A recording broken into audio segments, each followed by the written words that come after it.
Moi, j'habite au Grand Bosquet, donc forcément, je suis au courant du projet de rénovation. Mais je viens de découvrir qu'il avait complètement changé. Les nouveaux logements qui sont prévus, ils n'ont plus la capacité d'accueillir de familles nombreuses. J'ai pas le dossier en tête, hein, mais ce que je peux vous dire, c'est que la ville fait vraiment de son mieux pour rénover ce quartier. Bah non, justement. Là, il y a des quartiers où t'as jamais mis les pieds. Mais tu sais ce que ça veut dire que d'être maire d'une ville comme celle-là? Arriver avec un second film, et voilà, il fallait être à la hauteur. Et c'est vrai qu'on a eu pas mal de pression, parce qu'il fallait absolument réussir les films. Donc voilà, on est assez content, assez fiers de mon film, Bâtiment 5. C'est un peu dans la continuité des Misérables. Et grâce aussi au succès des Misérables, on a eu quand même les moyens financiers de pouvoir faire un film à la hauteur. C'est vachement concentré sur la mise en scène, sur tous les moyens techniques. On a quand même eu les moyens, on a tourné à 2 voire 3 caméras, on a eu une grue. Enfin, je veux dire, on a eu quand même les moyens pour s'exprimer et faire un film à la hauteur. Fabi, ça va ou quoi? Viens t'asseoir 2 secondes là. Viens. On va discuter. Tu connais mon fiston? Ouais, bah oui. Assis-toi, tu vas pas rester debout. Assis-toi. En écrivant Les Misérables, j'avais cette envie de faire une trilogie, de raconter ces territoires qui chez Montfermeil sur ces 30 dernières années. Donc chaque film correspond à peu près à une décennie. Les Misérables, c'était actuel, on était en 2018. Les Bâtiments 5, on est plus dans les années 2005. Et le dernier volet, là, on sera dans les années 90. Et l'idée, c'était de raconter mon histoire, mon parcours, la vie des habitants de ces quartiers sur ces 30 dernières années. C'est bien ce que tu fais dans le quartier. Tout le monde t'aime bien par ici. Moi, j'ai besoin de gens comme toi dans mon équipe capables de faire bouger les choses. Tu sais quoi? La semaine prochaine, on vote le budget pour les associations. Je serais très content de pouvoir te soutenir d'une façon encore plus amicale. Ça te va? Je voulais prendre de la distance et je me suis dit aussi c'est important que les habitants des quartiers puissent aussi s'identifier. Je pense que si je l'aurais appelé Montfermeil, je me serais un peu enfermé dans une case, donc j'ai créé une ville fictive pour que les gens puissent s'identifier au message. En fait, le bâtiment 5, c'est le bâtiment dans lequel on a grandi, c'est là où on a tourné la scène finale des Misérables, mais ce bâtiment a été détruit et on a tourné au Chêne Pointu, qui est exactement la même tour, qui était en cours de destruction. Donc on a eu la chance d'avoir cette tour quasiment vide à notre dispo. Pourquoi vous essayez de nous la faire à l'envers? J'ai vu les plans des nouveaux immeubles des Grands Bosquets, là. Il n'y a rien qui est prévu pour les familles nombreuses, alors que de base, c'était quoi le plan? Reloger tout le monde, non? Oui. Mais moi, je sais pas ce que tu avais comme plan. J'aurais pu aussi en faire un documentaire, mais aujourd'hui, le cinéma, la force du cinéma, c'est beaucoup plus impactant. On peut toucher beaucoup plus de monde, le film peut voyager. On a pu s'en rendre compte avec mon premier film, Les Misérables. Donc je me dis autant passer à la fiction et essayer de toucher un maximum de gens. Et on se rend compte que le sujet, la crise du logement, c'est un sujet qui touche des millions de personnes, que ce soit en France, que ce soit dans nos quartiers, ou que ce soit dans toutes les grandes villes. On a ils ont tous ce problème de crise au logement, d'expropriation, de spéculation immobilière. Donc c'est un problème qui revient souvent. Et c'était important d'en parler parce que ça touche énormément de personnes. Un projet, tant qu'il n'est pas construit, il évolue encore un peu. Ouais, ça je suis d'accord, il n'y a pas de problème. Mais on fait comment pour faire rentrer des familles nombreuses dans des appartements où il n'y a pas plus de 2 chambres? Mais ça, c'est la spécialité de certains, ça, non? De remplir des appartements prévus pour une famille normale, avec 15 gamins, cousins et tantes débarqués du bled. De se dire qu'en 2023, il y a encore des gens qui sont expulsés de chez eux, c'est quand même terrifiant. Mais c'est cette réalité des quartiers, cette réalité qu'on essaie de ne pas trop faire voir, qu'on essaie de cacher. Et nous, justement, notre rôle en tant qu'artistes, c'est de témoigner et de dénoncer les conditions de vie de ces habitants. On a la plus grosse concentration d'étrangers taux de département. Et à ça, tu rajoutes le record de délinquance. Tu vois pas comment ça se passe dehors ou quoi, toi? Le cinéma que j'essaie de faire, c'est un cinéma qui est sincère, qui est juste. J'essaie vraiment de ne pas prendre parti et de vraiment traiter vraiment toutes les parties. Voilà, quand je me mets dans la peau du maire adjoint, Roger, je rencontre énormément de maires adjoints qui sont impliqués, qui ont des casseroles ou pas. Quand je vais traiter le maire, je rencontre plein de maires. J'essaie vraiment de comprendre sa façon de faire, sa façon de penser. Donc il y a un vrai travail de recherche en amont. Et comme je dis, moi, c'est avant tout la justesse, sans forcément prendre parti. À quoi ça sert de reconstruire des immeubles et de changer tout un quartier? C'est pour se retrouver avec exactement les mêmes problèmes. On parle de quoi exactement? Des problèmes sanitaires? Problème scolaire, d'insécurité, droit des femmes, on parle de quoi exactement? On parle de problèmes de personnes qui causent des problèmes. Pour moi, c'était incroyable de pouvoir incarner un tel rôle au cinéma. On n'a pas forcément l'habitude d'en voir en plus. Et porter ce genre d'histoire qui existe réellement dans toutes les banlieues de France au cinéma et pouvoir montrer aux gens que des personnes comme Abby existent, c'était un honneur incroyable pour moi. Et forcément, on est fiers en fait de pouvoir participer à ce projet. La mairie, elle veut racheter 15 000 € les appartements? Mais vous vous foutez de nous, vous, ou quoi? Excusez-moi, je vous rappelle. Eh, ils en valent au moins 100 000. À tout de suite. Les Misérables, ça reste quand même un univers très masculin. Donc forcément, il y a plus de mecs. Mais voilà, là, sur le prochain, enfin sur Bâtiment 5, j'avais vraiment envie de travailler avec un personnage féminin. C'était important parce qu'aujourd'hui, on se rend compte que dans nos quartiers, les femmes ont une place importante. Elles sont vachement engagées, elles militent énormément, elles s'impliquent dans les associations. Donc elles font un travail de fond qui est juste énorme. Et malheureusement, on parle très peu d'elles.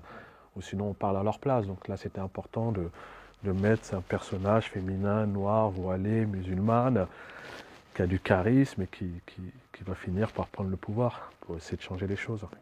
C'est quoi ces manières, là? Qui vous a laissé rentrer? Sortez immédiatement de mon bureau. Vous voulez racheter 15 000 € des appartements que des familles ont mis plus de 20 ans à payer. Avec des taux de crédit de malade en plus. L'idée, c'était de récupérer les acteurs des Misérables et leur proposer des rôles différents. Et en plus de ça, il fallait choisir d'autres personnages, parce qu'on avait d'autres personnages qui n'étaient pas dans Les Misérables, dont le rôle de Anta.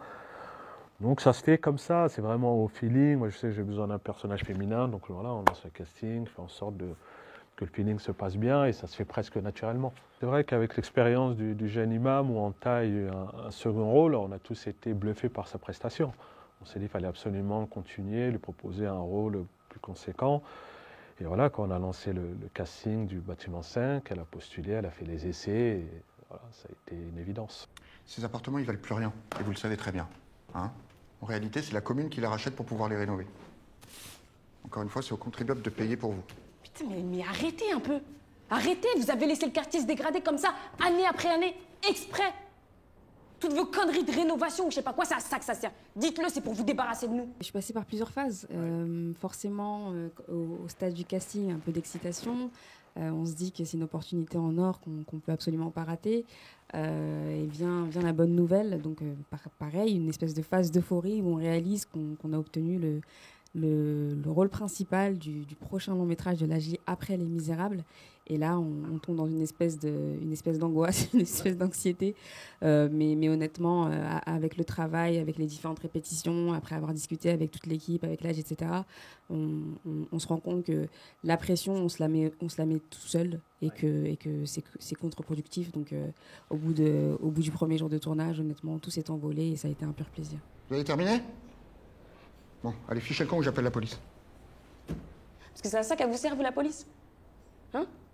À faire taire les gens qui sont en colère? Bizarrement, ça a été plutôt simple pour moi. Ça a été plutôt simple. J'ai été portée par toute l'énergie qu'il y avait sur le plateau, par les échanges qu'on a eu avec les différents comédiens. C'est vraiment une famille, tout le monde est super bienveillant. Donc forcément, après, on a juste à suivre les indications du chef d'orchestre et avancer de jour en jour. Mais honnêtement, c'était plutôt simple pour moi et j'ai adoré.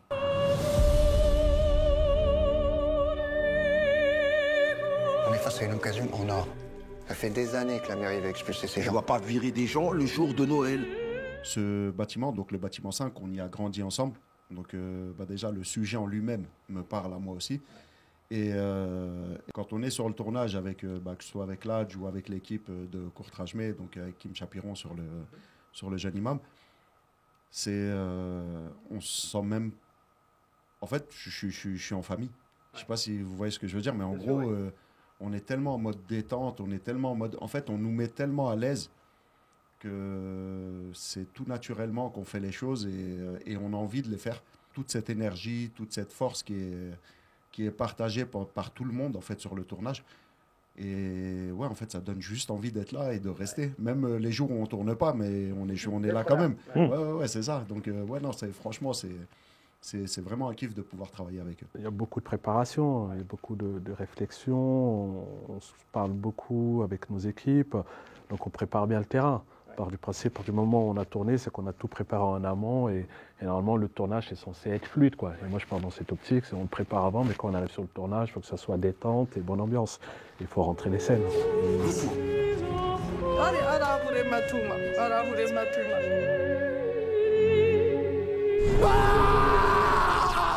Il travaille à l'énergie. Il travaille à l'énergie. Les choses sont écrites, certes, mais il laisse la place à l'improvisation aussi beaucoup pour que cet effet de réalité soit visible à l'écran. Si le texte ne nous correspond pas, ben, on peut changer et l'adapter à notre manière pour que cette réalité soit visible à l'écran. Et il nous laisse vraiment travailler sur des énergies et sur vraiment de... Donc il dirige certes d'une main de maître, ça on sait. Et en fait, c'est tellement simple de travailler avec lui parce qu'il sait où il va. Ouais. Et en fait, on a des fois juste des regards. Juste avec des regards, des fois, on va savoir ce qu'il attend de nous et ce qu'il veut. Et c'est tellement simple parce qu'il est tellement carré dans ce qu'il fait, il est tellement pro dans ce qu'il va faire, que pour nous, on trouve ça devient une simplicité de le suivre et de faire ce qu'il veut. Donc, c'est Nabil, là. Je vais me faire rougir.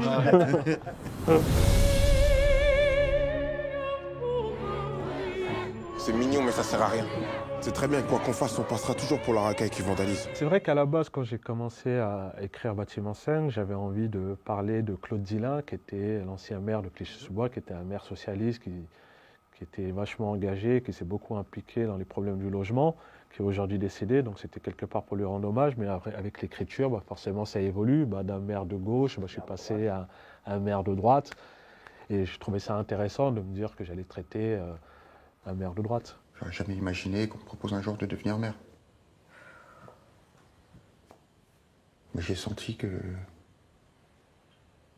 je pouvais pas refuser. Enfin, toute l'équipe compte sur moi. Mais t'as vraiment envie d'être maire, toi? Je crois, oui. Ça fait 40 ans que j'habite à Montfermé, on a vu l'immigration passer. Quand je suis arrivé dans les années 80, on avait surtout une immigration qui était portugaise, espagnole. Ensuite, on a eu l'immigration maghrébine, africaine, turque. Et les derniers arrivés, c'était les Syriens qui ont été accueillis, enfin pas tous, en fonction de leur religion, en fonction de... Et donc, c'est ce que je trouve un peu regrettable. Et là, on peut le voir avec les derniers réfugiés qui sont arrivés en France, qui sont des Ukrainiens, qui, eux, pour la plupart, qui ont été très bien accueillis. Donc je pars du principe, on est quand même en France, et pays des droits de l'homme. Voilà, ce serait bien d'accueillir tout le monde de la même manière et pas faire de différence en fonction de sa couleur de peau, de son origine ou de sa religion. Là, il y a des quartiers où t'as jamais mis les pieds. T'imagines même pas comment ils vivent. Moi, j'ai peur que t'aies une vision complètement romantique du rôle de maire. Non, dis pas ça, là, c'est pas vrai.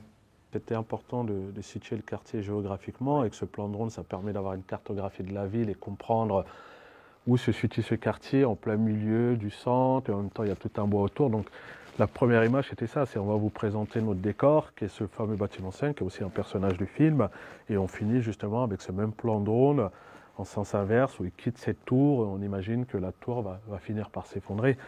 Donc oui, en même temps on a voulu aussi faire un petit clin d'œil aux Misérables, avec le personnage de Buzz qui filme avec son drone. En fait, on ne peut pas être que en colère. On ne peut pas. Si on en a marre de voir toujours les mêmes nous gouverner, c'est à nous d'agir. C'est à nous de montrer qu'on existe, qu'on compte et qu'on sait gérer notre ville nous-mêmes. C'est très bien que ceux qui viennent de nos quartiers, qui font de la politique, ils pensent qu'à leur gueule aujourd'hui. Regarde ce gros porc de Roger. Toi, qu'est-ce que tu fais? C'est important de rester optimiste, de garder de l'espoir, même si c'est très chaotique. La réalité, c'est que sur le terrain, c'est presque désespérant, mais il faut garder de l'espoir. À l'image du personnage de Abby, voilà, c'est quelqu'un qui évolue dans ce chaos, mais qui a de l'espoir et qui va continuer à se battre. À part critiquer H24, qu'est-ce que tu fais, Blas? Dis-moi. Parce que tu crois vraiment qu'en faisant ça, tu changes les choses? Tu traînes des pots d'échappement toute la journée, tu te fous de ma gueule ou quoi? Tu pars du garage de mon daron? Tu crois que ton assos, y'a quoi? Tu changes quoi? Tu changes la vie de qui? Moi, je les aide, moi, j'ose, d'accord? T'oses quoi? T'es là, tu fais ton vieux Malcolm X à 2 balles, là. Ouais. C'est hyper important pour moi de garder l'espoir parce que quand il n'y en a plus, effectivement, on fonce droit dans le mur. Moi, dans la vie, je suis quelqu'un d'optimiste. Ouais. Je vois toujours le verre à moitié plein. J'ai confiance en nos jeunes et je pense que les erreurs qu'on a pu, nous, commettre, on va dire en tant qu'anciens, entre guillemets, on n'est pas si vieux que ça, mais bon, les erreurs qu'on a pu commettre, nous, je pense qu'elles vont leur servir de leçon. Vas-y, tu sais quoi, va rejoindre ta kermesse de merde. Tu fais l'ancienne, hein? Madame la présidente, bah vas-y. Mais bien sûr que j'y vais, tu crois quoi, toi? Vas-y, casse-toi. Moi, y a personne qui me dit ce que je dois faire. Ouais, c'est ça. La violence, on l'a essayé, on l'a vu, et au final, on n'a jamais rien eu. C'est-à-dire que, en gros, à Montfermeil, Clichy-Montfermeil, on a été c'est la première banlieue qui a vraiment brûlé et craqué à l'époque. Et donc, ça a créé carrément une révolution dans toute la France en 2000, suite aux événements qu'on avait eus en 2005. On a pu le voir encore par la suite dans pas mal de villes, jusqu'à Naël il n'y a pas si longtemps. Mais malheureusement, j'ai l'impression que ça sert pas de leçon. Malheureusement, ça nous dessert même plus qu'autre chose. Et ouais, j'ai vraiment l'envie de voir ces jeunes-là se réunir et créer leur propre parti, même s'il faut. Vraiment se réunir et se donner de la force et pouvoir développer ça et monter avec leur carte électorale et montrer qu'ils existent par le vote. Si on en a marre de voir toujours les mêmes nous gouverner, c'est à nous d'agir.